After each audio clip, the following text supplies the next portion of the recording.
everyone. Welcome to Our Issues Birmingham. Today's guest is Nicole King. Nicole is the city attorney for the city of Birmingham. That's not a prosecutor. That is the lawyer for the city of Birmingham. How are you doing today, Nicole? I'm great, Tommy. Thank you for having me on.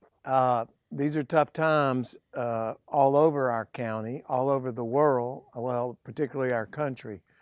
So I appreciate you taking the time out of what I know must be a very busy schedule to talk to us about some things that are going on in the city of Birmingham specifically, but that affect the greater metropolitan area as well. How long have you been the city attorney for the city of Birmingham? Going on 2.5 years now. And I before was that, appointed before by that, Mayor what Woodfin. you were appointed by Mayor Woodfin? Correct. Is it an appointment that's by the mayor? It is.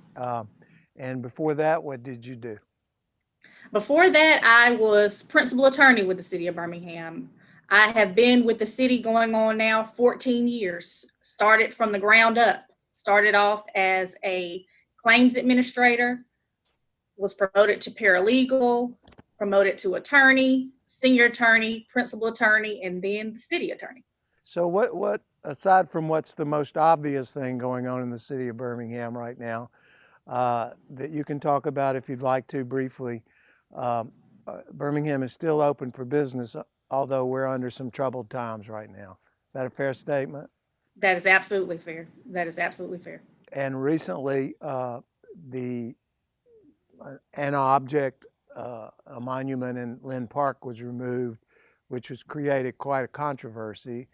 And in reaction to that, oddly enough, when we have this much turmoil, our Attorney General's office decided it made sense to file a civil lawsuit against the city of Birmingham for the removal of that statute. I'm sure he thinks that he has the duty to enforce the law.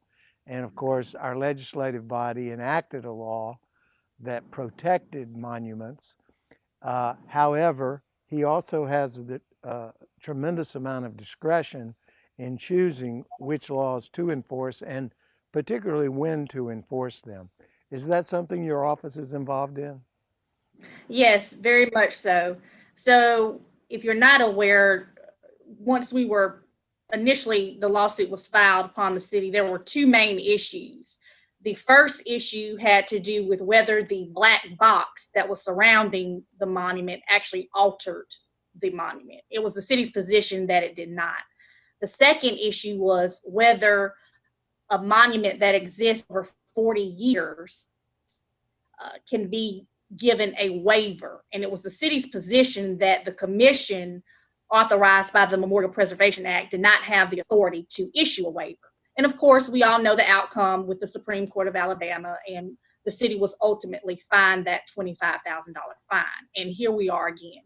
So initially, the mayor was a champion for getting the monument down before this second phase. So it was no surprise to us due to two factors. And the mayor had to look at the condition of the city, the civil unrest, and the consequence of removing the monument. And so we all know what decision was taken, and the mayor led that effort in removing the monument.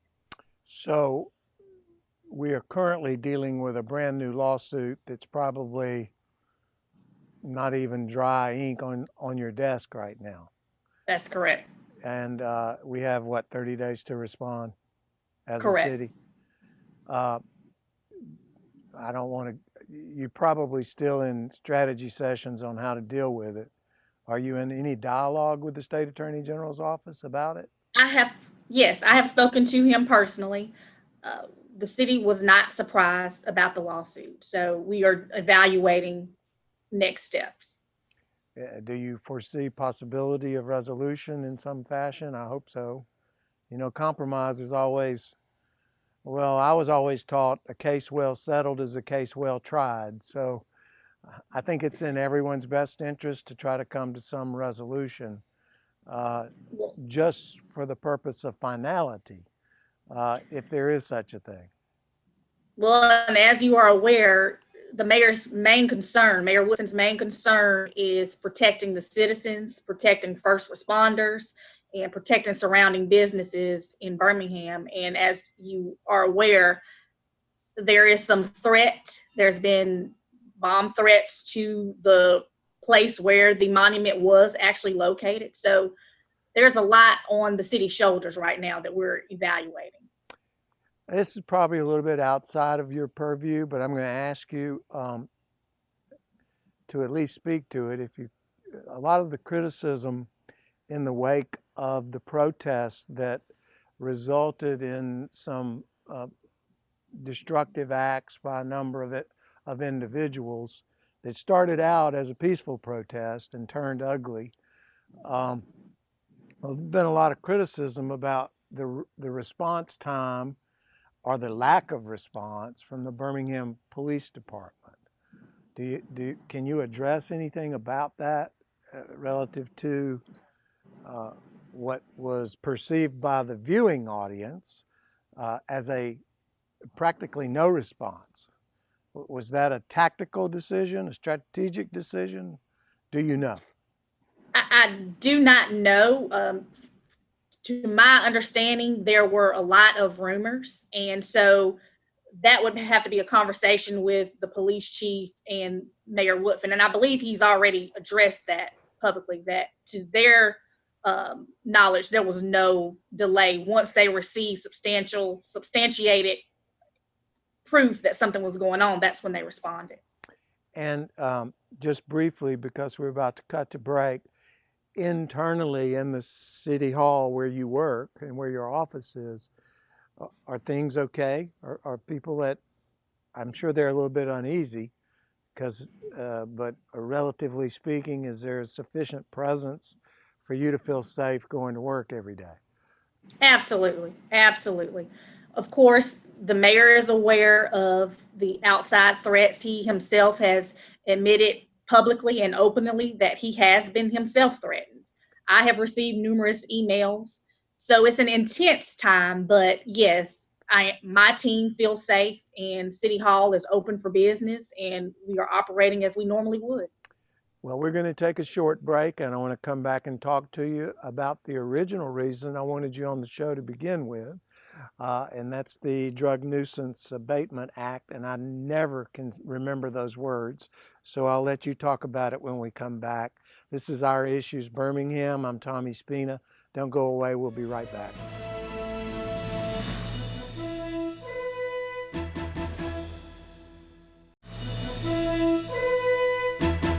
Welcome back to Our Issues Birmingham. I'm speaking with Nicole King, City Attorney for the City of Birmingham. Nicole, you recently flattered me by asking me to be a member of the Drug Nuisance Abatement Task Force. Did I say that right? That's correct. It's got some other words in front of it as well. But tell us how this came about. I know this is a statute that's been on the books for a while, but I don't think it's been utilized too terribly much. That's correct. So just to give you a little background about myself. So I was born and raised in Birmingham, a graduate of Ramsey High School and University of Alabama Roll Tide, graduate of Thurgood Marshall School of Law, Texas Southern University. Can I say War Eagle just to balance things out? Just to balance things out, yes. And I've always had a passion to serve. My father, as you mentioned, is an attorney. It's just always been in my blood. My mother is a retired social worker. So I've always wanted to give back to the community. So once I began practicing with the city of Birmingham, I started off as a prosecutor in Birmingham Municipal Court, and I handled the trial appeals in Circuit Court, Judge David Lichtenstein. And so I had an opportunity to handle a lot of jury trials involving domestic violence, drug cases, assaults, and the gamut. So once I became appointed by Mayor Woodfin in this position, I knew right on that his focus was on neighborhood revitalization and blight and reducing crime. And so I wanted to use my platform in this position on something that I'm passionate about. And I wanted to know, what could I do to help improve the efforts that Mayor Woodfin was already working on. And that is how the idea of the drug nuisance abatement team and the task force was created. When I did my research, I found out that the city of Birmingham about 10 years ago had a drug nuisance abatement team, but did not have accountability mechanisms in place, didn't have a mind trust to balance keeping the momentum. And so it ended. And so I wanted to determine a way that I could hold the community as a partner to help assist in identifying some of these drug nuisance properties along with our police officers. And I wanted to create a task force that could give a global look, and people that were involved, such as yourself, with issues arising in Birmingham. So that's how the idea came about. And we've been fortunate.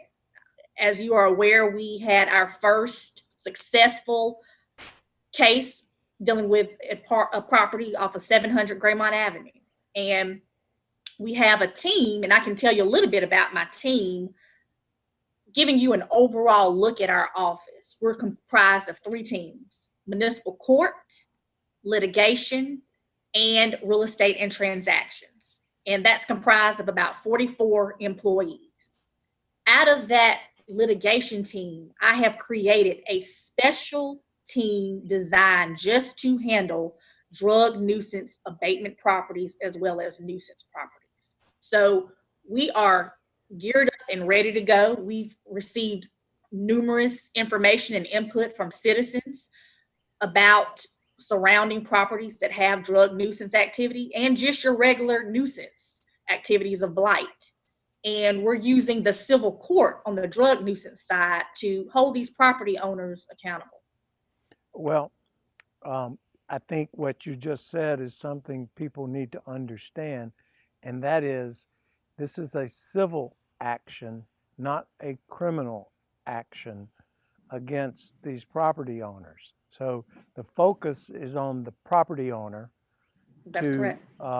Eliminate a premise that lends itself to the attraction of evildoers who want to set up shop in an abandoned house, a house with no power, houses that are falling down that nobody rents. And then on the other hand, you have active landlords who are collecting rents but are not making improvements. So it's a broad stroke that you're going after. That's correct. How many houses do you think we have, just ballpark, to deal with under this act? Oh, goodness. Too numerous Hundreds? to give you a fair assessment. I was out in the field yesterday walking a particular community and was informed by residents that a numerous set of apartment complexes, as well as residential homes, had drug activity. And you could see the blight, you could see the trash, you could see a lot of issues around the area. So I'll just say it's a myriad amount right now. And we're focusing in on as many as we can, one at a time. So beware, landlords. We're going to beware, Nicole's on you. And the task force is coming after you to clean up your act. We're going to take a short break. We'll continue to talk about this subject when we come back. This is Our Issues Birmingham. Don't go away. We'll be right back.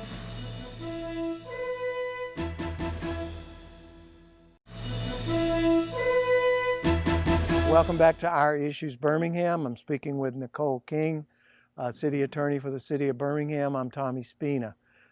Nicole, we were talking about the Drug Nuisance Abatement Act and the things that the City Attorney's Office is initiating to eliminate this blight, as you said, in the neighborhoods. Mayor Woodfin's campaign promise was to clean up all 99 neighborhoods. I don't know, you could probably help me, is the problem in all 99 neighborhoods, or is it in a handful of the 99 neighborhoods? Well, Tommy, that's what your job on the task force, along with your fellow volunteers, that's going to be what you all help me to determine. But our goal is to look at all 99 communities. So I need a good Google Earth app so I can look down and see. Well, I can certainly recognize it when I see it based on what I do for a living. Explain the due process part of it to the citizens and our viewers so they'll know how it procedurally goes forward. Right. So by law, the city attorney can bring an action of drug nuisance abatement. So by law, we can bring, I sign a 21-day notice letter to the property owner notifying them that they have a drug nuisance abatement issue on their premises. So it gives them notice. And so once they receive that letter, then by law, we can then go forward and file a complaint. Now, wait a minute, let me freeze you right there. Is that simply based upon information you've received from law enforcement, observations you've made personally, or combination? Personally, law enforcement, information from witnesses, information from surrounding residents, neighbors of the community. All right. So then you give them a 21-day notice to fix the problem. 21-day notice to let them know that we are aware of the problem. And so hopefully they will take actions once they receive that letter. But we look at a large parameter of things. We look at, is there loitering on the premises? Is there trespassing? Are there issues of dangerous weapons? Have there been search warrants on the premises? What type of complaints have we received from the surrounding neighbors? So all of that goes into effect, and we take that to court and we present that evidence to a judge who then makes the final determination. And of course, the property owner has a right to counsel and to present his side of the case or her side of the case. It's a non-jury matter, I assume? Correct. And so is by that law, by statute as well? I'm sorry? Is the statute make it non-jury? Yes, it is non-jury. And so by law, once we bring the complaint, and like you say, once they're in court, they have the opportunity to present evidence otherwise. However, if the court finds in favor of the city, they can be assessed a penalty of $1,000 per day per occurrence that nuisance continues to exist on the property. Also, because the city is a government agency, they can be fined anywhere between $500 up to $50,000 plus attorney fees. Now, the attorneys, would the suit be brought by your office? That is correct. So the attorney's fees would be awarded to your office? That is correct. It wouldn't and it be should be farmed noted out to a private attorney? It goes towards our office. That is correct. And it should be noted that the mayor initiated, it was part of his initiative to clean up the community. And he, along with the city council, partnered together to create the Neighborhood Revitalization Fund. And so in this previous settlement that we received, money that was awarded to the city by the court goes back into the Neighborhood Revitalization Fund to work on improving these communities. So the money derived from your actions, whether it be fines or penalties, is put into this fund to be funneled back to the revitalization of all the neighborhoods, specifically the neighborhoods that need it the most. Absolutely. So it's not like going into the general budget for expense items that are unrelated to neighborhood revitalization. That is correct. Well, Mayor Woodfin promised on the front end of his campaign to do what he could to bring revitalization to all 99 neighborhoods. In closing, what would you say to the viewers about where we stand at this point in time in his promise to make that happen? The mayor is absolutely making good on that promise. We're holding each property owner accountable one at a time. And is there anything else you'd like to share with us about the city of Birmingham, the state of the affairs, from at least the legal department's perspective? Yes, so our team assisted the mayor and the council in drafting ordinances. I'm sure you know the face mask ordinance, the shelter in place order, the curfew. So our team, along with Mayor Woodfin and the city council, is just working hard to make sure that we're on the front end of keeping the city of Birmingham safe, especially during this pandemic. And we just are a champion for the citizens of Birmingham. Well, thank you so much for being with us today. We appreciate your service to the city and all the good work that you are trying to accomplish in your position as city attorney. This is Our Issues Birmingham. We'll see you next Sunday. Thanks for being with us.